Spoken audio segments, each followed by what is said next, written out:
Hi friends, welcome back to our channel. ഇന്ന് നമ്മൾ പത്മ എന്ന സിനിമയാണ് കാണാൻ പോകുന്നത്. സിനിമയുടെ തുടക്കത്തിൽ ഗ്രാമത്തിന്റെ പ്രകൃതിയിൽ വളർന്ന വളരെ ലളിതയായ പത്മയെ കാണിക്കുന്നു. അവൾ നഗരത്തിലെ കൃത്രിമ ലോകത്തെക്കുറിച്ച് തികച്ചും അജ്ഞയാണ്. അവളുടെ ഭർത്താവ് സൈക്കോളജിസ്റ്റായ ഡോക്ടർ രവി തന്റെ കുടുംബത്തിന് ഒരു നല്ല ജീവിതശൈലി നൽകാൻ ആഗ്രഹിക്കുന്നു. ഇത് നിറവേറ്റുന്നതിനായി അയാൾ കുടുംബത്തെ നഗരത്തിലെ ഒരു ഉയർന്ന സമൂഹത്തിലേക്ക് കൊണ്ടുപോകുന്നു. അവിടെ വലിയൊരു ആഡംബര വീടും വാങ്ങുന്നുണ്ട്. ഇത്രയും വലിയ വീട് കണ്ട് പത്മ രവിയോട് ചോദിക്കുന്നു, നമുക്ക് ഇത്രയും വലിയ വീടിന്റെ ആവശ്യമുണ്ടായിരുന്നോ? നോക്കൂ, ഇതൊരു ബിസിനസ് തന്ത്രമാണ്. എന്റെ രോഗികൾ ഇത്രയും വലിയ വീട് കാണുമ്പോൾ അവർ എന്നോട് വിലപേശില്ല. അതോടൊപ്പം സമൂഹത്തിനനുസരിച്ച് സ്വയം മാറേണ്ടതുണ്ടെന്നും അയാൾ പറയുന്നു. ചുറ്റുമുള്ള ഉയർന്ന സമൂഹത്തിലെ ആളുകളുമായി വളരെ ശ്രദ്ധയോടെ സംസാരിക്കണമെന്നും കാരണം അവർ തികച്ചും വ്യത്യസ്തരായ ആളുകളാണെന്നും അയാൾ പത്മയോട് പറയുന്നു. പത്മയും പുതിയ സാഹചര്യവുമായി പൊരുത്തപ്പെടാൻ ശ്രമിക്കുകയാണ്. ഇതിനായി സംസാരിക്കുന്ന രീതിയിൽ കുറച്ചുകൂടി ആത്മവിശ്വാസവും ശൈലിയും കൊണ്ടുവരാൻ അവൾ ഒരു ടീച്ചറെയും വെച്ചിട്ടുണ്ട്. മറുവശത്ത് രവി തന്റെ മകനോടൊപ്പം ഇരിക്കുന്നത് കാണിക്കുന്നു. അപ്പോൾ അവിടേക്ക് ജൂലി എന്നൊരു സ്ത്രീ വരികയും രവിയോട് ഒരു പാർട്ട് ടൈം ജോലി ആവശ്യപ്പെടുകയും ചെയ്യുന്നു. അവിടെ തന്നെയുള്ള അബ്ദു എന്നൊരാളെയും കാണിക്കുന്നുണ്ട്. ജൂലിയെ കണ്ടപ്പോൾ അയാൾക്ക് വലിയ സന്തോഷമായി. കാരണം ജൂലി ഒരു ടിക്ടോക്ക് ഡാൻസർ ആണ്. അങ്ങനെ ജൂലി പത്മയുടെ വീട്ടിൽ ജോലിക്ക് കയറുന്നു. പിന്നീട് രവി തന്റെ മകന്റെ പഠനത്തിനായി അവനെ ഊട്ടിയിലേക്ക് അയക്കാൻ ആഗ്രഹിക്കുന്നു. കാരണം അവിടുത്തെ സ്കൂളുകൾ വളരെ നല്ലതാണ്. ഇതിനിടയിൽ ഒരു ദിവസം ഡോക്ടർ കർണിക രവിയെ വിളിക്കുന്നു. അവർ പറയുന്നുണ്ട്, എന്റെ ഒരു സുഹൃത്തിന്റെ ബന്ധുവിന്റെ കേസ് ഞാൻ നിന്റെ അടുത്തേക്ക് അയക്കുന്നുണ്ട്. അവന്റെ പേര് ജയൻ എന്നാണ്. അങ്ങനെ ജയൻ അവിടെ എത്തുന്നു. അയാൾ രവിയോട് പറയുന്നു, എന്റെ ഭാര്യയും എന്റെ ലെസ്ബിയൻ കാമുകിയും അവളൊരു യോഗ ടീച്ചറാണ്. അവർ രണ്ടുപേരും കാരണം ഞാൻ വളരെയധികം അസ്വസ്ഥനാണ്. എന്റെ ഭാര്യയും ആ യോഗ ടീച്ചറും കൂടി എന്നെ കൊല്ലുമോ എന്ന് പോലും ഞാൻ ഭയക്കുന്നുണ്ട്. ഡോക്ടർ രവി ജയനിന്റെ ഭാര്യയുമായി സംസാരിക്കുന്നു. അവൾ ഡോക്ടറോട് പറയുന്നു, എന്റെ യോഗ ടീച്ചർ വളരെ നല്ലവനാണ്. ജയന് ദേഷ്യം വരുമ്പോഴെല്ലാം അവളാണ് എന്നെ രക്ഷിക്കുന്നത്. ഇതെല്ലാം കേട്ട ശേഷം ഡോക്ടർ രവി അവരോട് ഒത്തുതീർപ്പിലെത്താൻ നിർദ്ദേശിക്കുകയും അവരുടെ പ്രശ്നം വളരെ എളുപ്പത്തിൽ പരിഹരിക്കുകയും ചെയ്യുന്നു. ഇവിടെ പത്മയ്ക്ക് സൊസൈറ്റിയിൽ നിന്ന് ഒരു കോൾ വരുന്നു. അവിടുത്തെ ഒരു സ്ത്രീ അവളെ ഒരു ജന്മദിനാഘോഷത്തിന് കൊണ്ടുപോകുന്നു.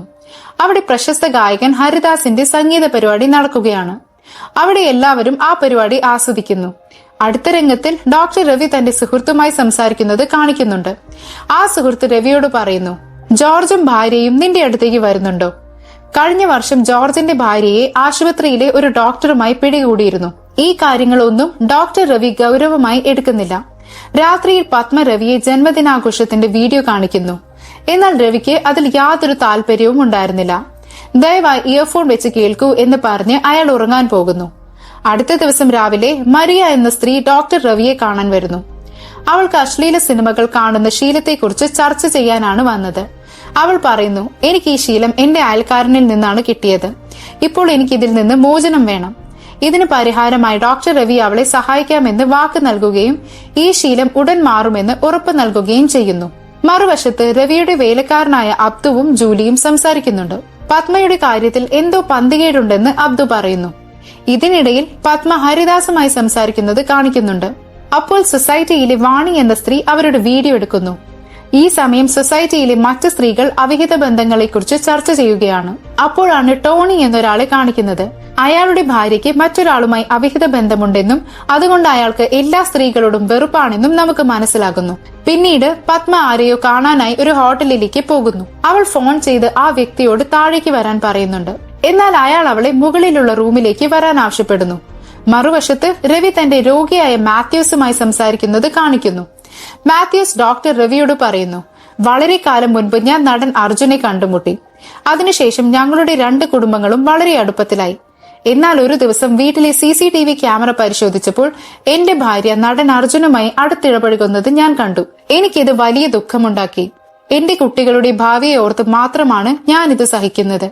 അതുകൊണ്ട് ഞാൻ ഇതുവരെ ഈ സത്യം ഭാര്യയോട് പറഞ്ഞിട്ടില്ല.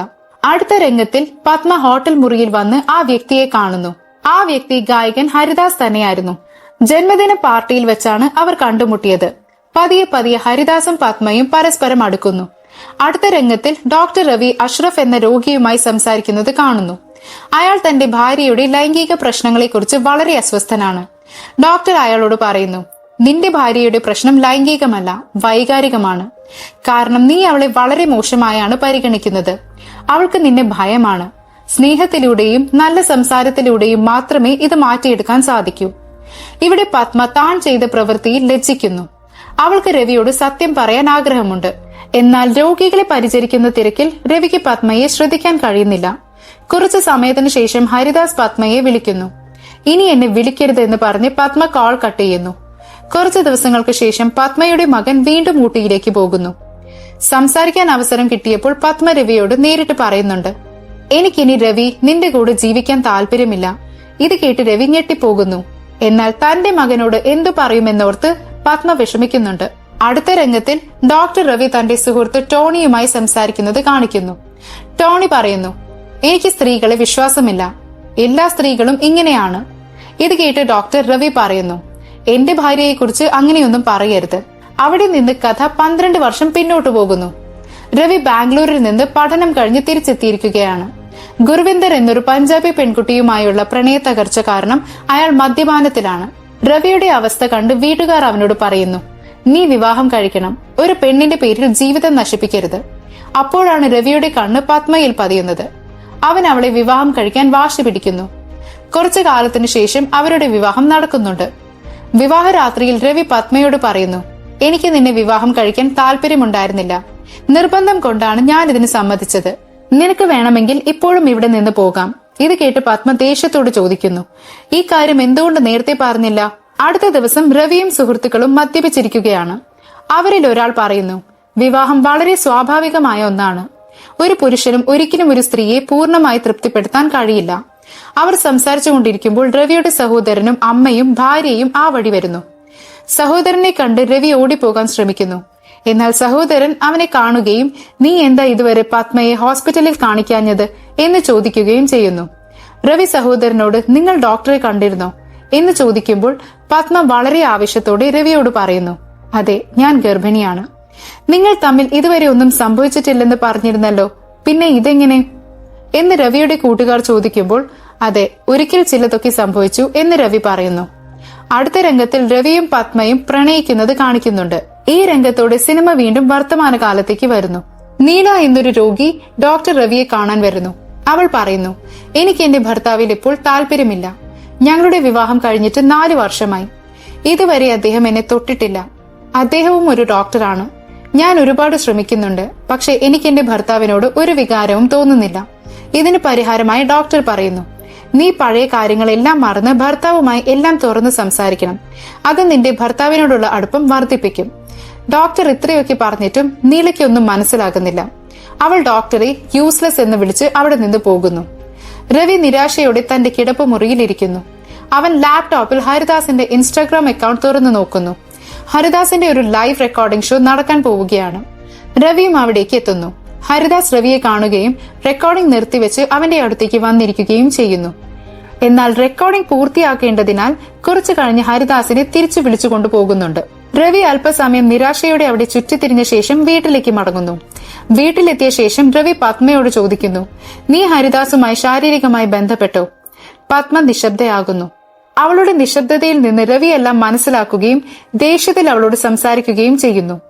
തന്റെ പിരിമുറുക്കം മറക്കാൻ രവി ഒരുപാട് മദ്യപിക്കുന്നു. അപ്പോൾ അവന് മരിയയുടെ കോൾ വരുന്നുണ്ട്. അവൾ പറയുന്നു, എന്റെ അശ്ലീല സിനിമ കാണുന്ന ശീലം മാറിയെന്ന്. ഞാനിപ്പോൾ ജീവിതത്തിൽ സന്തോഷവതിയാണ്. മദ്യലഹരിയിലായിരുന്ന രവി മരിയയോട് വളരെ മോശമായി സംസാരിക്കുകയും അവളുടെ ടോപ്പ് ഊരാൻ ആവശ്യപ്പെടുകയും ചെയ്യുന്നു. ഇത് കേട്ട് മരിയ കോൾ കട്ട് ചെയ്യുന്നു. അവൾ വിഷമിച്ച് കരയുന്നുണ്ട്. താൻ ചെയ്തത് തെറ്റായി പോയെന്ന് മനസ്സിലാക്കിയ രവി അവളെ വീണ്ടും വിളിച്ച് ക്ഷമ ചോദിക്കുന്നു. എന്നാൽ മരിയ പറയുന്നു, ഡോക്ടർ, ഞാൻ വിശ്വസിച്ചിരുന്ന ഒരേയൊരു വ്യക്തി നിങ്ങളായിരുന്നു. നിങ്ങൾ ഇങ്ങനെ ചെയ്യുമെന്ന് ഞാൻ ഒരിക്കലും കരുതിയില്ല. എനിക്കിനി ജീവിക്കാൻ ആഗ്രഹമില്ല. ഞാൻ ആത്മഹത്യ ചെയ്യും. ഇത് കേട്ട് രവി ഭയന്നു പോകുന്നു. അവൻ അവളെ വിളിക്കാൻ ശ്രമിക്കുന്നുണ്ടെങ്കിലും അവൾ ഫോൺ എടുക്കുന്നില്ല. ഈ പ്രശ്നത്തിൽ നിന്ന് രക്ഷപ്പെടാൻ രവി തന്റെ സുഹൃത്ത് ടോണിയെ വിളിച്ച് എല്ലാ സത്യങ്ങളും പറയുന്നു. ടോണി പറയുന്നു, നീ മരിയയുടെ വീട്ടിൽ പോയി അവളോട് മാപ്പ് ചോദിക്കണം. അല്ലെങ്കിൽ ആത്മഹത്യാ കേസിൽ പോലീസ് നിന്നെ ജയിലിൽ അടയ്ക്കും. രവി മുറിയിൽ നിന്ന് പുറത്തിറങ്ങുമ്പോൾ പത്മ അവന്റെ വിഷമത്തിന്റെ കാരണം ചോദിക്കുന്നു. രവി അവളോട് എല്ലാ സത്യങ്ങളും പറയുന്നു. രവി പ്രശ്നത്തിലാണെന്ന് മനസ്സിലാക്കിയ പത്മ തന്റെ ഫോണിൽ നിന്ന് മറിയയെ വിളിച്ച് അവളെ സമാധാനിപ്പിക്കാൻ ശ്രമിക്കുന്നു. അതിനുശേഷം മറിയയ്ക്ക് കാര്യങ്ങൾ മനസ്സിലാകുന്നു. ഇപ്പോൾ രവി വളരെ വികാരാധീനനാകുന്നു. അടുത്ത ദിവസം അവൻ ഒരു ഡോക്ടറുടെ, അതായത് തെറപ്പിസ്റ്റിന്റെ അടുത്ത് പോകുന്നു. എനിക്ക് തെറപ്പി ആവശ്യമാണ് എന്ന് പറയുന്നുണ്ട്. രവി തന്റെ കഥകൾ പങ്കുവെക്കുന്നു. പത്മ എന്റെ ജീവിതത്തിലേക്ക് വന്ന് വലിയൊരു ഉപകാരമാണ് ചെയ്തത്. വിവാഹത്തിന് മുൻപ് ഞാനൊരു മദ്യപാനിയായിരുന്നു. പത്മയാണ് എന്നെ നന്നാക്കിയത്. എന്റെ പഠനത്തിൽ സഹായിച്ചു, കുടുംബത്തെ നോക്കി. ഞങ്ങൾക്ക് കുഞ്ഞുണ്ടായപ്പോൾ പത്മയാണ് എന്നെ സ്വപ്നം കാണാൻ പഠിപ്പിച്ചത്, പഠിക്കാൻ പ്രേരിപ്പിച്ചത്. പണം സമ്പാദിക്കാനുള്ള വഴി കാണിച്ചു തന്നതും അവൾ തന്നെയാണ്. ഞാൻ ഇന്ന് എന്താണോ അത് അവൾ കാരണമാണ്. കാരണം അവൾക്ക് എന്നിൽ വലിയ വിശ്വാസമുണ്ടായിരുന്നു. അവളില്ലാതെ ഞാൻ ഒന്നുമല്ല. രവി തുടർന്നു. ഞങ്ങൾ ഒരു ചെറിയ പട്ടണത്തിൽ നിന്ന് ഇത്രയും വലിയ നഗരത്തിലേക്ക് വന്നു. ഞാൻ ദിവസം മുഴുവൻ തിരക്കിലായി. പത്മയുടെ ഒരേയൊരു ആശ്രയമായിരുന്ന മകനെയും ഞാൻ പഠനത്തിനായി ദൂരേക്ക് അയച്ചു. അതോടെ അവൾ തീർത്തും ഒറ്റപ്പെട്ടു. രവിയുടെ ദുഃഖം നിറഞ്ഞ കഥ കേട്ട് ഡോക്ടർ പറയുന്നു, നിങ്ങൾ രണ്ടുപേരും പരസ്പരം ഒരുപാട് സ്നേഹിക്കുന്നുണ്ട്. മനുഷ്യർക്ക് തെറ്റുകൾ പറ്റും. പത്മയ്ക്ക് നിന്നെ പോലെ ഒരു മദ്യപാനിയെ നന്നാക്കിയെടുക്കാൻ കഴിഞ്ഞെങ്കിൽ നിനക്ക് അവൾക്കു വേണ്ടി ഇത്രയെങ്കിലും ചെയ്തുകൂടെ? ദയവായി എല്ലാം മറന്ന് അവളോട് ക്ഷമിക്കാൻ ശ്രമിക്കൂ. മറുവശത്ത് വാണി പത്മയെ വിളിച്ചു പറയുന്നു, ഞാൻ രവിയെ ഡോക്ടർ മാലിനുമായി സംസാരിക്കുന്നത് കണ്ടു. ഒരു പക്ഷേ അതൊരു പ്രൊഫഷണൽ ചർച്ചയായിരിക്കാം. പക്ഷേ ഡോക്ടർ രവി വളരെ അസ്വസ്ഥനായിരുന്നു. ഇത് കേട്ട് പത്മയ്ക്കും ദുഃഖം തോന്നുന്നു. രവി വീട്ടിലെത്തുമ്പോൾ അബ്ദു അവനൊരു കത്ത് നൽകിയിട്ട് പറയുന്നു, ചേച്ചി കരഞ്ഞുകൊണ്ട് വീട്ടിൽ നിന്നിറങ്ങിപ്പോയി. അവർ നിങ്ങളെ വിളിക്കാൻ ഒരുപാട് ശ്രമിച്ചു, പക്ഷെ നിങ്ങളുടെ ഫോൺ സ്വിച്ച് ഓഫ് ആയിരുന്നു. രവി കത്ത് വായിക്കുമ്പോഴേക്കും പത്മ സിന്ദൂരവും താലിയും ഉപേക്ഷിച്ച് വീട്ടിൽ നിന്ന് പോയിരുന്നു. കുറച്ചു കാലത്തിന് ശേഷമുള്ള രംഗമാണ് പിന്നീട് കാണിക്കുന്നത്. പത്മയും രവിയും അവരുടെ വീട് മാറി പുതിയൊരു സ്ഥലത്തേക്ക് വന്നിരിക്കുന്നു. അവിടെ അവർ മകന്റെ അഡ്മിഷനും ശരിയാക്കുന്നു.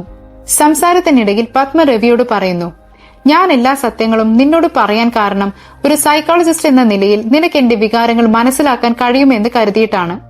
അതോടൊപ്പം അവൾ പറയുന്നു, ഞാൻ നിന്നെ ഒരുപാട് സ്നേഹിച്ചിരുന്നു. അതുകൊണ്ടാണ് ഞാൻ ഇതുവരെ നിന്നിൽ നിന്ന് ഒന്നും മറച്ചു വെക്കാതിരുന്നത്. ഇത് കേട്ട് രവിക്ക് തന്റെ തെറ്റ് മനസ്സിലാകുന്നു. അവൻ സന്തോഷത്തോടെ അവളെ സ്വീകരിക്കുന്നു. ഒടുവിൽ അവരുടെ ജീവിതത്തിലേക്ക് സന്തോഷം തിരിച്ചു വരുന്നുണ്ട്. അവർ ഒന്നിക്കുന്നു. ഈ മനോഹരമായ രംഗത്തോടെ സിനിമ അവസാനിക്കുന്നു. അപ്പോൾ നിങ്ങൾക്ക് എല്ലാവർക്കും സിനിമ ഇഷ്ടപ്പെട്ടെന്ന് കരുതുന്നു. വീഡിയോ ഇഷ്ടപ്പെട്ടെങ്കിൽ ലൈക്ക് ചെയ്യുക, ചാനൽ സബ്സ്ക്രൈബ് ചെയ്യുക. മറ്റൊരു സിനിമയുമായി കാണുന്നത് വരെ ഗുഡ് ബൈ.